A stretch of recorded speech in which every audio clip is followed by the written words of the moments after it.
demande d'applaudir sur scène, s'il vous plaît. On va parler de l'eau, les villes et le climat. Emma Aziza et Baptiste Laurent.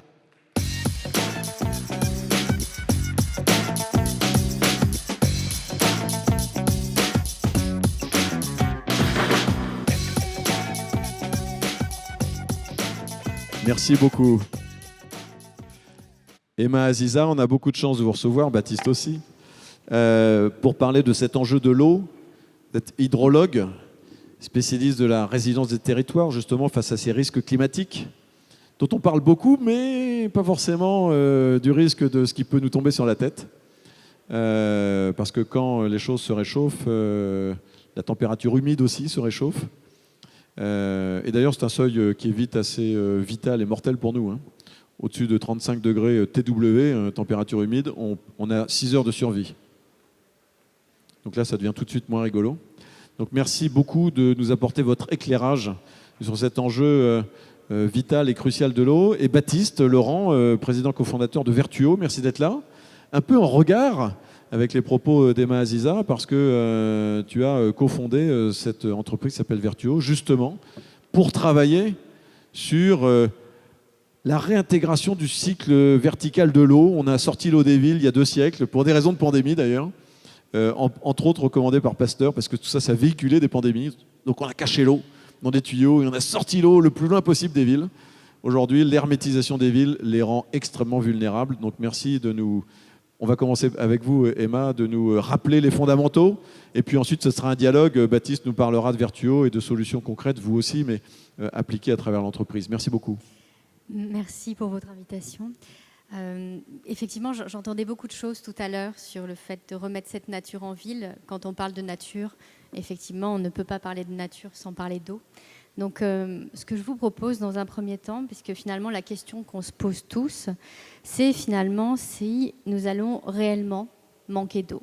Et c'est une vraie question parce qu'on a des chiffres qui semblent alarmants à travers le monde. Et à la fois, concrètement, on reste quand même la planète bleue qui ne perd et qui ne gagne absolument aucune goutte d'eau depuis le premier orage, c'est-à-dire depuis la nuit des temps. Nous avons toujours eu la même quantité d'eau sur Terre. On en perd un peu dans les zones de subduction. On en regagne notamment dans les grandes dorsales. On en perd un peu en haute atmosphère. Mais en gros, on a toujours la même quantité d'eau. Et donc, ce que je vous propose, c'est un petit peu d'abord de partir faire le tour du monde et ensuite de pouvoir revenir ensemble ici pour essayer de comprendre finalement ce que pourrait être cette ville résiliente qui inclut cette question essentielle de l'eau.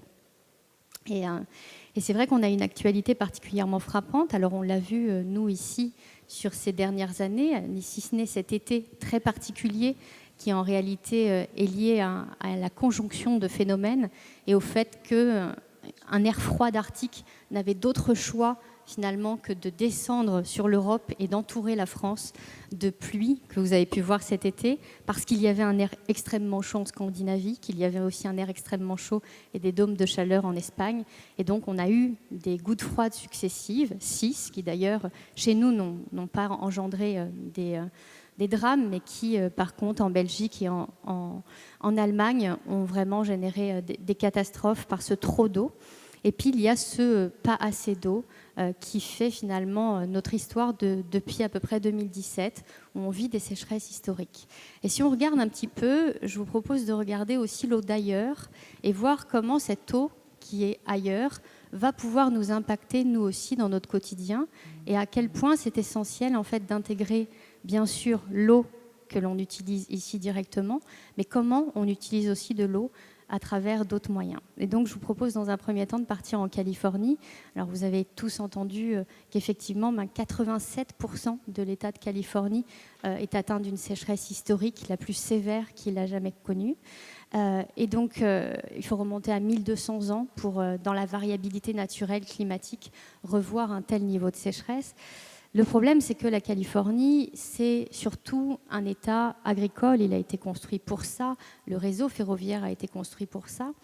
Et donc, en fait, c'est une situation qui est assez intéressante parce qu'elle augure finalement de ce que l'on peut faire et comment on va jusqu'au bout du mur, jusque finalement aller aller finalement jusqu'au bout de ce que l'on peut faire pour finalement se confronter à une réalité, c'est-à-dire qu'il n'y a plus une seule goutte d'eau qui coule de la Sierra Nevada. On a une grande vallée centrale irriguée qui aujourd'hui n'a quasiment plus une goutte d'eau. Et donc, effectivement, ce qui se passe là-bas, cet État agricole, c'est aussi un État qui va exporter cette agriculture. Ce sont nos amandes, ce sont nos oranges, ce sont finalement... voilà, et notamment, c'est vraiment l'alimentation aussi de l'Américain et l'alimentation de l'Européen qui est concernée directement. Alors ça, c'est une chose, mais si on part un peu plus loin, on a par exemple un autre exemple comme Taïwan, où là, ce qui est assez intéressant, c'est que Taïwan, cette année, a manqué de typhons, lié aussi justement à cette évolution des circuits, si vous voulez, climatiques, qui font qu'il atteint une sécheresse extrêmement sévère. Et en fait, le problème de Taïwan, c'est qu'il construit le 2/3 de nos puces électroniques mondiales. Et donc, en fait, le problème, c'est que, je vous donne un exemple parce que ça m'a frappé, le plus gros fabricant à Taïwan de puces électroniques, qui seulement a 3 usines, utilise par jour 156 000 tonnes d'eau par jour. Donc ça correspond à peu près à 60 piscines olympiques qui sont utilisées juste pour fabriquer nos puces électroniques. Et quand il n'y a plus d'eau là-bas, finalement, il n'y a plus de puces électroniques chez nous. Donc maintenant, je vous propose de partir très rapidement en Chine parce que là aussi, la Chine vit une sécheresse extrême avec 50 à 80% de déficit d'eau et de pluie. Et donc là, en fait, bien sûr, directement, nous avons 500 000 personnes à peu près qui sont directement affectées dans les zones rurales par cette sécheresse extrême. Mais ça signifie aussi que nous aussi, nous sommes concernés parce que nous sommes entourés, nous ne vivons qu'à travers du Made in China. Et le problème, c'est qu'on est obligé de fermer les usines à peu près 2 jours par semaine. Et donc, finalement, on pourrait aller de plus en plus vers une sorte de blackout où, à un moment donné, tout ce que l'on produit là-bas ne pourrait plus arriver chez nous. Et donc, c'est quelque chose qui est essentiel de comprendre cette réaction en chaîne et de comprendre notamment comment l'eau est cachée derrière. Comment l'eau est cachée derrière ces centrales hydroélectriques en Chine qui, finalement, ne peuvent plus produire d'électricité parce que l'eau, c'est aussi l'électricité. L'eau, c'est notre nourriture. Et donc, finalement, l'eau, elle est partout. Et donc, pour aller juste très rapidement évoquer, personne n'est épargné. On a les 2 grands géants mondiaux de l'eau sont le Canada et le Brésil. Le Canada vient de découvrir qu'il pouvait être soumis à des sécheresses extrêmes. Le plus extrême a été ce qu'il a vécu sur la côte ouest, avec notamment le dôme de chaleur. On a beaucoup parlé de Lytton qui s'est retrouvé brûlé en l'espace de quelques heures. Et ce qui est assez intéressant, c'est que jusque-là, la Californie imaginait que le Canada pourrait permettre finalement de transférer son trop d'eau vers elle, qui finalement n'avait pas assez d'eau. Donc en fait, sur quoi est-ce qu'on peut s'appuyer? Et donc le deuxième grand géant de l'eau, qui est le Brésil, où là, plus de 65% en fait, de l'alimentation électrique provient des barrages hydroélectriques, en réalité vit aussi, là encore, une sécheresse extrême. Et donc, c'est la pire sécheresse depuis 91 ans au Brésil. Et donc, voilà, je voulais juste vous proposer un petit peu cette lecture plus internationale et vous montrer à quel point, finalement, elle a aussi un lien extrêmement national avec nous.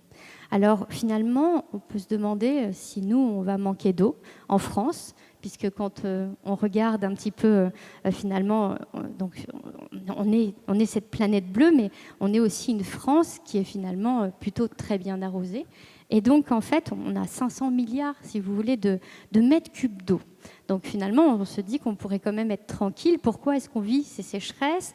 Il y a quand même des solutions qui semblent très simples. Vous avez peut-être entendu les débats actuellement sur les bassines agricoles. Alors, je vous propose simplement de revenir sur peut-être quelques petites constantes de ce qu'est ce cycle de l'eau. Et donc, effectivement, on sait qu'on est cette planète bleue avec plus de 96% dans nos océans, mais finalement, combien reste-t-il d'eau utilisable pour nous dans toute l'eau qu'il y a sur Terre? Et quand on regarde, en fait, en pourcentage, l'eau qu'il y a dans nos rivières et dans nos lacs correspond à 0,00012% de l'eau sur Terre, qui est directement disponible dans nos rivières. Alors, si on regarde notamment dans nos nappes, là où on va chercher cette eau qui permet de faire grandir nos légumes, Et bien là, ça correspond à 1% de l'eau sur Terre. Le problème, c'est que toutes les nappes dans le monde sont non seulement polluées, mais surexploitées, de manière bien plus importante que qu'elles puissent en fait se régénérer. Et pour comprendre à quel point c'est difficile de régénérer une nappe, parce que souvent j'entends le fait qu'on me dise « mais finalement, ne vous inquiétez pas, il a plu cet été, on n'a plus de problème de sécheresse, et finalement, toutes les nappes sont complètement remises à flot, et on oublie cette question des sécheresses et on passe à autre chose. » Alors voilà, juste pour comprendre, en fait, quand il y a une pluie qui tombe, sur cette pluie, c'est 100% de pluie qui tombe. Ce qu'il faut comprendre, c'est que 65% repart immédiatement dans l'atmosphère à travers justement l'évapotranspiration des plantes, à travers les sols.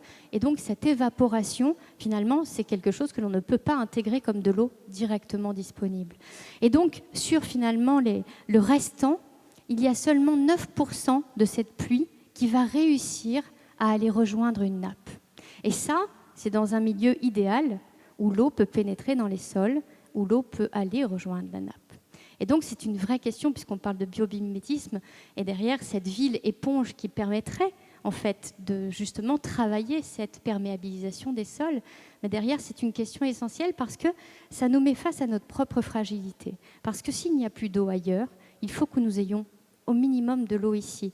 Et comprendre aussi un dernier chiffre pour comprendre cette importance du cycle de l'eau, c'est que nos pluies qui se forment chez nous, elles viennent à plus de 60% de l'évaporation de l'eau sur les continents. La plupart des pluies ne viennent pas des océans et des mers.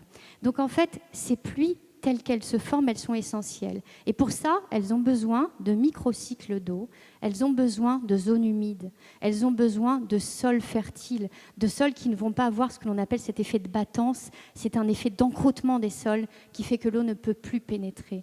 Ces sols et ces terres, si elles veulent devenir résilientes, et la ville au milieu de tout ça en fait partie, c'est une ville qui a besoin de pouvoir accueillir ce cycle de l'eau et de pouvoir, j'ai envie de dire même l'honorer.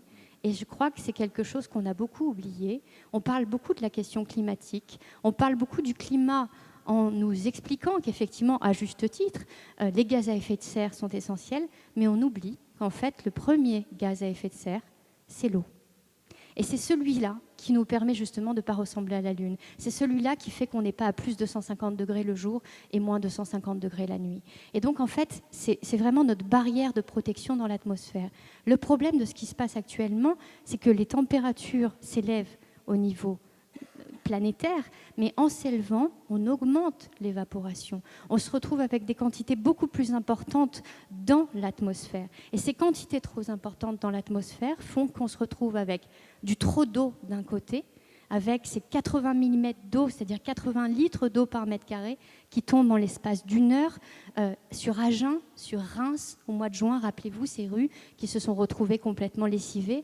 Et donc, pour vous donner un ordre d'idée, cette pluie correspond à ce qu'il est tombé à New York il y a 2 mois, lorsque nous avons eu des inondations dans le métro de New York. Ce sont les mêmes typologies où on a beaucoup plus d'eau de manière beaucoup plus violente, beaucoup plus rapide, une eau qui ne peut plus pénétrer les sols, et par ailleurs, plus d'eau du tout pendant des temps extrêmement importants, et avec au milieu de tout ça, un utilisateur de l'eau qui est essentiel et qu'on oublie complètement, parce que en fait, vous avez vraiment des débats incroyables entre les industriels qui ont besoin d'eau dans tout leur processus. Toute chose qui est transformée a besoin d'eau, parce que l'eau a des qualités extraordinaires qui fait qu'on en a besoin pour tout. On en a besoin pour chauffer, on en a besoin pour refroidir, on en a besoin parce que c'est un solvant. Donc vous avez les industriels d'un côté. Vous avez d'autre part, bien sûr, le monde agricole qui a besoin de cette eau, parce que jusque-là, il est quand même compliqué de faire pousser un légume ou une plante sans eau. Et donc, vous avez ces grands utilisateurs, et puis bien sûr, nous au milieu, avec nos douches, nos bains, avec finalement notre utilisation de l'eau, avec le fait qu'on a besoin de laver nos sols, avec toutes ces utilisations à toute échelle, et on oublie qu'au milieu de tout ça, le premier utilisateur de l'eau qui est essentiel, celui qu'il y avait avant, en fait, que l'homme existe, c'est la nature. Et cette nature-là, elle a besoin d'eau. Ces forêts ont besoin d'eau. Ces sols ont besoin d'eau. Et donc, en fait, c'est quelque chose qu'on a tendance à oublier parce qu'il y a tellement, en fait, à un moment donné, de concurrence dans les utilisateurs de l'eau qu'on en oublie, en fait, de remettre l'essentiel. Le problème, c'est que si on oublie l'essentiel, à un moment donné, c'est nous qu'on oublie. Parce qu'on est dans cette chaîne trophique. Donc si on ne permet pas cette chaîne trophique avec tous, finalement, ces utilisateurs de l'eau dans le milieu naturel, que ce soit dans les sols, que ce soit dans nos rivières, en fait, à la fin, c'est nous qui nous retrouvons sans nos sushis et sans nos saumons. Et donc, on est obligé, en Californie, de prendre les saumons et de les remonter par camion dans la rivière. Et effectivement, c'est une aberration qui est assez intéressante à regarder parce qu'ils ont, eux, été jusqu'au bout du processus à ne pas regarder le fait qu'un jour, il manquerait d'eau, à ne pas regarder ce point zéro où, à un moment donné, on ne peut plus faire. Et donc, je crois qu'on a un petit peu d'avance, mais on en a finalement trop peu, et que c'est une question qui est vraiment essentielle. Et je vais peut-être terminer, il me reste encore un tout petit peu de temps. Oui. Je vais peut-être terminer sur... On vous écoute tous, je crois. Sur qu'est-ce que cette ville résiliente ? Qu'est-ce que cette ville résiliente qui sera capable finalement de gérer le trop d'eau ? C'est une ville qui sera capable de s'adapter bien sûr aux inondations et il existe énormément de solutions pour lutter contre ces inondations à condition de comprendre que l'inondation d'aujourd'hui, ce n'est plus l'inondation d'hier. Ce n'est plus la zone que l'on appelle les zonages PPRI, ces fameux zonages où on a tracé sur des cours d'eau principaux à peu près le lit majeur de la rivière et les maisons qui pouvaient être dedans. Aujourd'hui, ce sont tous les axes d'écoulement préférentiel qui peuvent devenir des zones inondables parce que où le nuage finalement va précipiter, l'eau va venir ruisseler et donc c'est une zone inondable potentielle. Et puis on oublie qu'un cours d'eau, ce n'est pas uniquement le cours d'eau principal, c'est aussi tous ses affluents. Et ces affluents, la plupart du temps en France et bien partout dans le monde, ne sont pas cartographiés. Donc en réalité, on peut très bien habiter dans une zone inondable sans le savoir. Et donc intégrer cette question justement jusqu'à une certaine hauteur d'eau du fait de protéger un bâti, de protéger des maisons, de permettre justement d'avoir plus de porosité, de retenir l'eau dans certaines zones. C'est aussi des choses qui sont essentielles et c'est peut-être remettre du bon sens. Les sécheresses, notamment sur la question du bâti, ont une atteinte qui est beaucoup plus forte que celle de l'inondation, puisque ça coûte plus cher aujourd'hui, le risque sécheresse, que le risque inondation. Donc voilà, c'est cette question-là, et puis c'est cette question de qu'est-ce qu'on va faire avec ce cycle de l'eau. On oublie bien souvent que sous une ville, on a une nappe phréatique. Et donc, il y a quelques études qui ont été faites, mais finalement trop peu. Et donc, je crois qu'on doit aussi jouer avec cette nappe, travailler avec ça, travailler avec ces villes éponges pour pouvoir permettre à l'eau de s'écouler, récupérer aussi cette eau, utiliser l'eau avec parcimonie et faire ce que l'on appelle de la réuse, c'est-à-dire de la réutilisation des eaux. Pourquoi ? Parce que, alors vous allez me dire, il y a des solutions, puisqu'il y a de l'eau à un moment donné dans nos océans, on n'a qu'à dessaler l'eau de mer, finalement ça va très vite. Le problème, c'est que pour dessaler l'eau de mer, aujourd'hui encore, il faut de l'énergie. Et donc le problème, ce n'est pas tellement le dessalement de l'eau de mer, c'est l'énergie qu'il faut y mettre qui coûte beaucoup plus cher que le dessalement. Et pour faire de l'énergie, dans la plupart des cas, si vous n'avez pas d'éolien et de solaire, il vous faut de l'eau. Et donc, la boucle est bouclée. Oui. Et je crois qu'on a un gros travail devant nous. Merci beaucoup, Emma Aziza.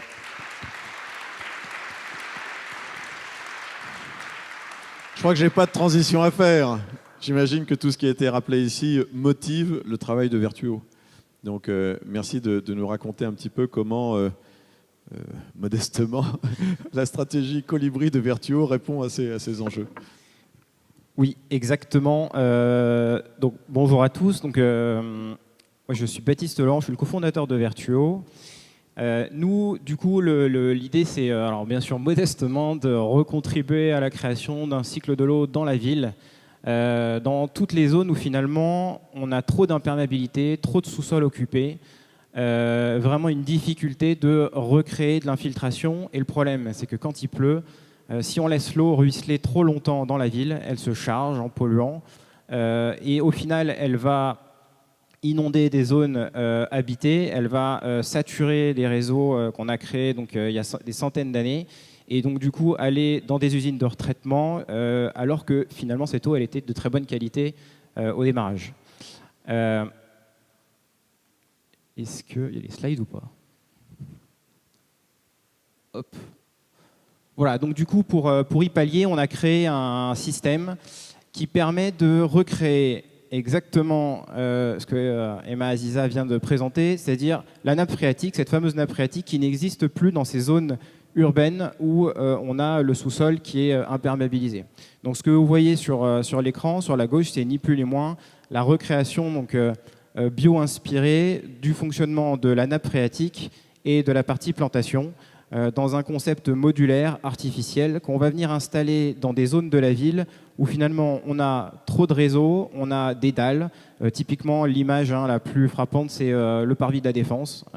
Végétaliser la dalle de la Défense, il ne suffit pas juste de creuser un trou, parce que de toute façon, la pleine terre, elle est à 40 mètres sous le niveau de la dalle. Et pourtant, c'est une zone qui souffre d'énormément de pics de chaleur l'été et qui souffre d'un manque de végétalisation pour plein d'externalités qu'on connaît, la qualité de l'air, la santé, etc. Donc ce que l'on a fait, on a créé ce système-là que vous voyez, qui est breveté, qui va venir exister dans différentes enveloppes esthétiques. Et en fait, ce que l'on va développer à travers ce système, c'est 4 principales valeurs ajoutées. Il y en a plein d'autres, mais les 4 principales, c'est vraiment déjà recréer un système végétalisé autonome en eau toute l'année, y compris pendant des canicules intenses, puisqu'en fait, grâce à cette nappe phréatique, on va réussir à gorger plus de 45 jours d'autonomie. Et ce qui veut dire qu'une ville comme Paris, en gros, dans les 50 dernières années, c'est à peu près la plus grande sécheresse qu'on ait eue sans aucune goutte de pluie, c'est à peu près 42 jours. Donc aujourd'hui, on travaille déjà au-delà de ça pour permettre de maintenir un sol frais en ville. Et la deuxième conséquence, deuxième avantage, c'est de rassembler toutes les conditions favorables pour évapotranspirer un maximum, puisqu'on sait qu'à partir du moment où la terre reste humide, où les plantes ont accès à une quantité d'eau suffisante, c'est là où elles sont dans les conditions maximales pour évapotranspirer. Et l'évapotranspiration, c'est la capacité d'une plante à transformer l'eau qui est disponible dans ses racines en rafraîchissement, en brume dans l'air. Et c'est ça qui fait qu'en fait, on arrive à rafraîchir l'air ambiant. Donc ça, c'est le deuxième aspect où on a des très bonnes performances avec ce système-là. On a mesuré sur différents aménagements des différences de température qui sont assez impressionnantes, qui vont de l'ordre de 7 à 20 degrés pendant des pics de chaleur. Donc c'est assez impalpable, quoi, même comme différence de température. Troisième élément, c'est une végétalisation qui est 100% locale, c'est-à-dire qu'on a travaillé sur des bassins climatiques pour réincorporer dans la ville des essences qui existent spontanément sur la même région et qui sont compatibles avec la vie urbaine, c'est-à-dire qu'elles sont non toxiques, non allergènes. Et ça, c'est essentiel pour la biodiversité, puisque historiquement, on a mis beaucoup d'horticulture dans la ville et en fait, on se rend compte aujourd'hui, pour avoir une réponse par rapport au rafraîchissement et par rapport à la réintroduction de biodiversité et recréer un équilibre entre l'homme et sa biodiversité, c'est essentiel de repasser aussi par une redéfinition du végétal dans la ville. Du coup, on apporte aussi des réponses sur ce sujet-là. Et puis le dernier élément, c'est finalement recréer un espace végétalisé qui va être quasiment autonome, qui va être frugal, qui va demander très peu d'entretien, puisque la nature, par essence même, si elle est heureuse dans son écosystème, elle n'a pas besoin d'un entretien quotidien. Donc ça, c'est vraiment les avantages importants. Alors pour vous montrer un peu ce à quoi ça ressemble, premièrement, on a des systèmes, comme vous voyez ici, qui permettent du coup de végétaliser un espace sans travaux, en tout simplement venant dévier une gouttière existante sur un pied d'immeuble.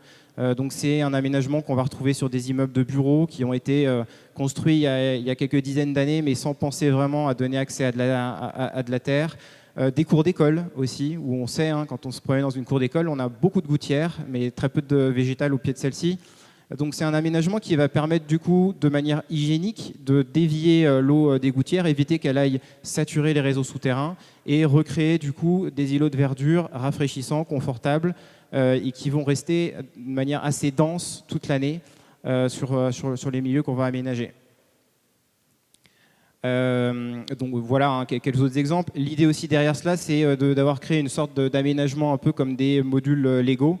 C'est-à-dire que sans avoir besoin de redéfinir, de reconcevoir à chaque fois un projet dès le début, on a imaginé toute une sorte de modules avec des tailles différentes. Donc, pour indication, donc, mon associée Elodie Stéphan est designer, donc c'est elle qui est partie de cette bio-inspiration du démarrage de la nappe phréatique et comment la dupliquer pour la personnaliser dans des aménagements qu'on va installer et qui s'intègrent de manière naturelle dans un paysage urbain existant.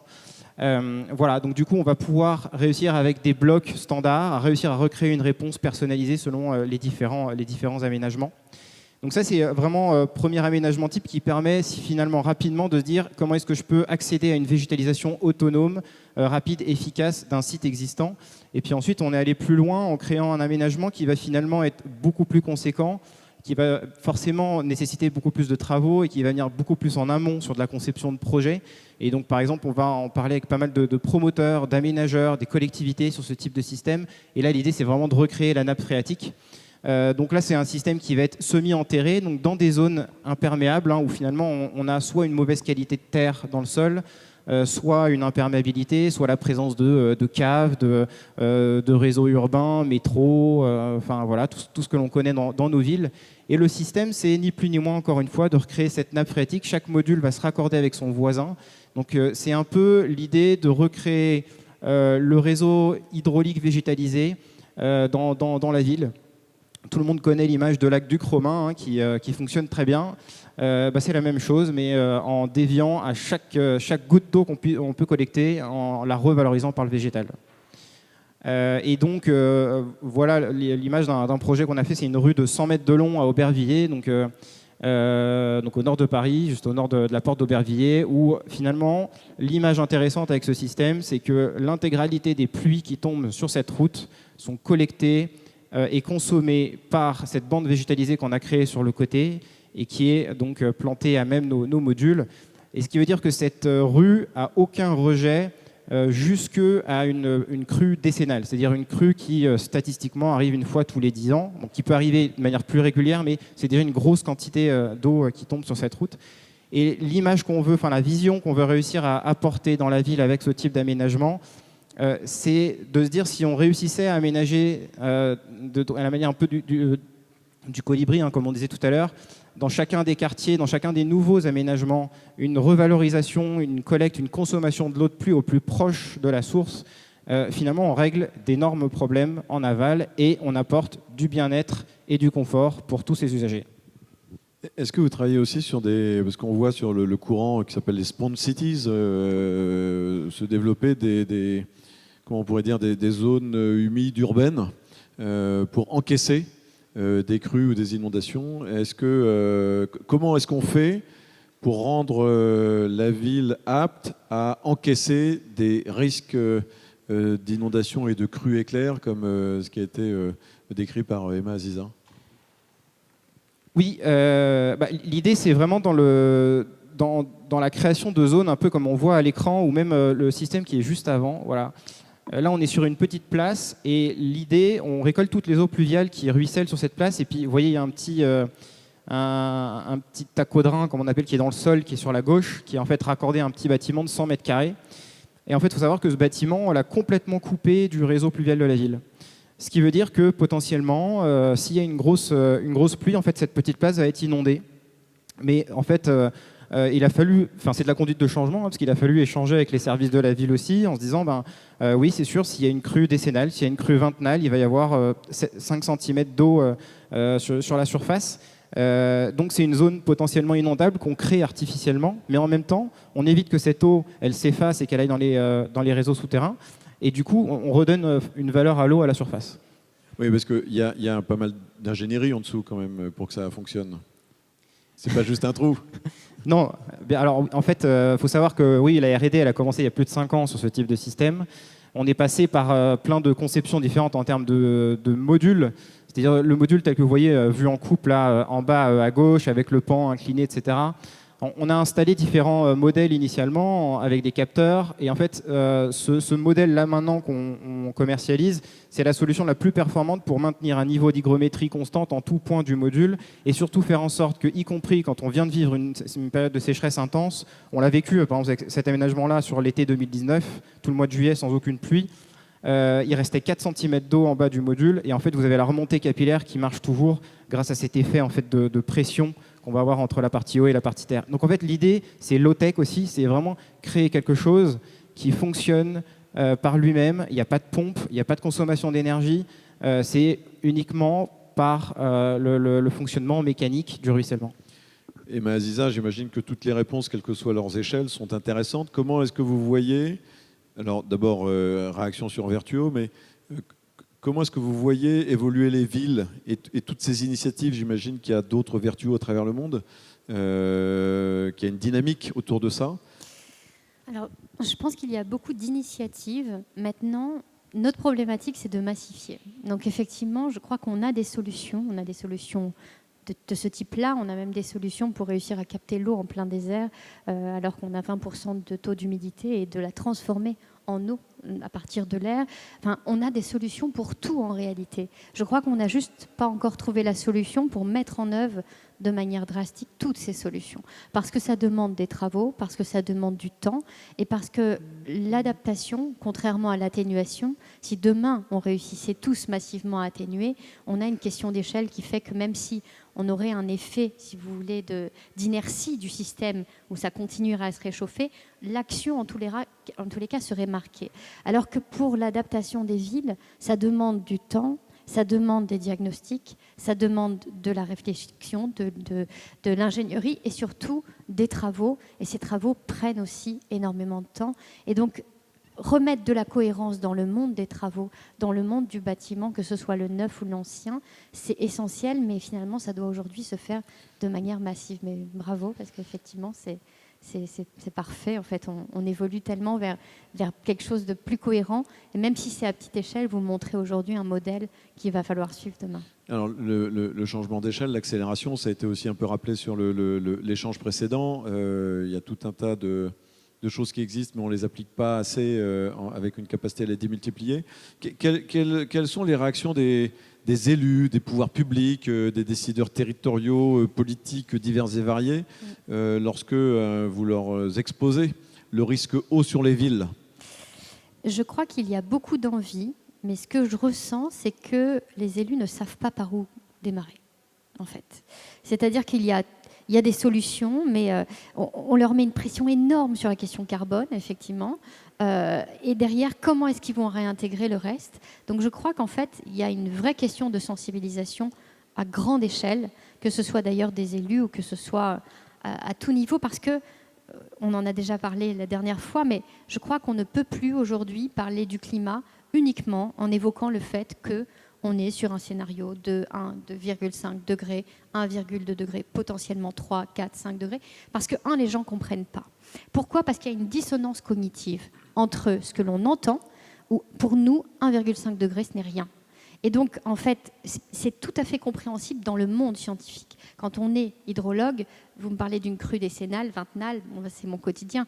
Mais derrière, les gens ne comprennent pas parce qu'ils se disent... D'ailleurs, c'était marrant, ça a été le cas quand on a parlé en 2010, on a évoqué finalement la centennale de la crue de la Seine en 1910, et tout le monde était persuadé qu'en 2010, la nouvelle crue allait revenir. Et ça, c'est une croyance populaire que j'ai beaucoup vue et qui est assez incroyable parce que finalement, c'est une chance sur 100 de se produire chaque année, mais comme on l'a traduit en crue centennale, en fin de compte, on utilise des termes qui ne sont pas assez compris par le public. Et je crois qu'il faut aller peut-être vers un autre modèle, vers un autre schéma, en tous les cas de communication grand public pour expliquer les enjeux. Les enjeux qui se déroulent devant nous, c'est comment cette ville finalement va faire face à ces pics de chaleur, va justement gérer ces îlots de chaleur et ces îlots de fraîcheur, va récupérer cette eau de manière intelligente dans la ville et ensuite va la restituer à juste titre au milieu naturel et comment il va intégrer le milieu naturel dans tout ça.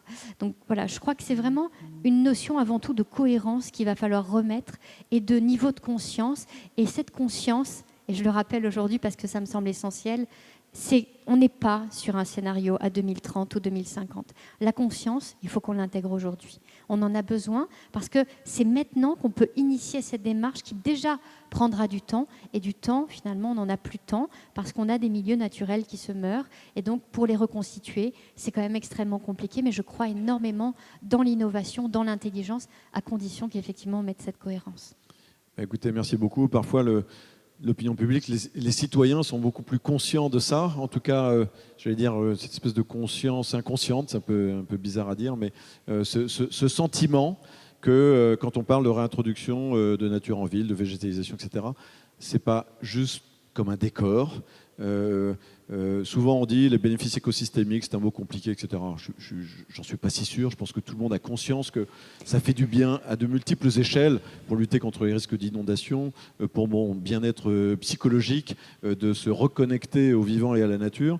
Et donc peut-être que cette opinion publique, elle va aider à l'accélération de ce mouvement. Parfois les politiques cherchent l'opinion publique dans le rétroviseur, parfois elle est plutôt devant elle. Je crois qu'en fait, à l'échelle individuelle du citoyen, là encore, c'est compliqué parce que pour être de bons éco-citoyens, effectivement, on trie nos déchets, on fait attention à ce qu'on on mange des produits locaux. Si on mangeait tous des fruits et légumes, en fait, le monde se porterait tellement mieux parce que, effectivement, déjà, et à échelle courte, parce que qui dit un légume dit derrière de l'eau, pour former une calorie, derrière, à chaque fois, il faut de l'eau. Et puis derrière, ça va plus loin. Je crois que la question de nos villes, et je me permets de faire un petit aparté, mais peut-être que ça va dans ce sens de biomimétisme, c'est la question de finalement, la solution, elle est aussi énormément dans notre assiette. Et ça, on ne nous l'explique pas, à quel point elle est dans notre assiette. Quand vous prenez un produit transformé, à chaque transformation, vous utilisez de l'eau. Et donc, en fait, juste pour vous donner... Alors, on parle beaucoup de la viande et on parle beaucoup, effectivement, du fait qu'on ne pourra pas avoir une nourriture carnée pour 10 milliards d'êtres humains. Effectivement, par contre, ce qui est important, c'est que la viande pose, le bétail pose un problème réel, bien sûr sur la question du méthane, sur la question derrière des autres gaz à effet de serre, mais sur la question de l'eau, elle est aussi essentielle. Et ça, c'est une question qu'on ne se pose pas. Je vous donne juste un chiffre. Alors, il y a plusieurs types de chiffres parce que la viande d'Argentine, c'est pas la même que celle qui vient du Cantal, bien sûr. Mais en moyenne, on va dire qu'on a 13 000 litres d'eau qui sont utilisés pour un kilo de viande. Et donc, en fait, on est sur à peu près 100 baignoires pour un kilo de viande. Et ça, c'est intéressant parce que souvent, on nous dit, mais finalement, arrêtez de prendre des bains, prenez des douches. Alors moi, je suis au conseil d'administration d'Eau de Paris. Donc, effectivement, j'ai cette chance de voir qu'effectivement, à Paris, nous avons de l'eau. Nous avons de l'eau parce que nous avons des nappes assez importantes, assez bien préservées, des nappes profondes qui finalement, en plus, sont plutôt bien gérées. Donc, en réalité, prendre un bain à Paris, c'est pas si problématique que ça, parce que ça, si on mange un kilo de viande à Paris, on prend 150 bains d'un coup. Donc voilà, je vous donne Par contre, si vous prenez un bain dans la Creuse, ou dans les Pyrénées-Orientales, où l'Aude actuellement, on a vu des camions-citernes cet été, là, c'est plus le même débat. Et le problème, c'est qu'on n'est pas tous, en fait, égaux face à la question de l'eau. Et ça, c'est quelque chose qu'il faut intégrer pour les élus et pour le grand public. Parce que derrière, aller culpabiliser les gens, moi j'ai vu des gens sur Paris se sentir complètement coupables de donner un bain à leur enfant. Et alors qu'en réalité, il n'y a pas de problème. Et donc, c'est ça qui est assez intéressant. C'est que je crois qu'il faut être juste. Il ne faut pas aller être jusqu'au boutiste à dire non, c'est pas ça, c'est pas ça. Il faut dire les choses de manière factuelle, sans cette oscillation émotionnelle du il faut tout, il faut rien. En fait, il faut créer cette voie du milieu. Et je crois que c'est le chemin qu'on Alors, qu'on voie peut du prendre. milieu, voie locale. Ça, c'est un des grands principes aussi du biomimétisme et de la bio-inspiration. On est toujours adapté à son environnement, à son biotope. Donc, les comportements sont variables selon là où on est, tout simplement. Peut-être, Baptiste, un dernier mot pour savoir, puisque on n'a pas vu Vertuo dans le petit exercice du JT tout à l'heure, quel est le projet 2022 pour Vertuo ? Alors du coup, je vais plutôt partager une bonne nouvelle puisqu'en fait on vient d'être lauréat pour les Jeux Olympiques. Du coup, on va avoir des aménagements à Vertuo sur le jardin, enfin le parc en fait du village des athlètes. Donc voilà, c'est plutôt une bonne vision pour nous et bonne perspective. Génial, Voilà, bravo. je partage. Bravo. Merci beaucoup. Comme ça, ils passeront d'un petit module Vertuo à un autre site avec un bateau à moteur Phoenix. Ils seront véhiculés par la bio-inspiration. Merci beaucoup, Emma Aziza et Baptiste Laurent. Merci beaucoup.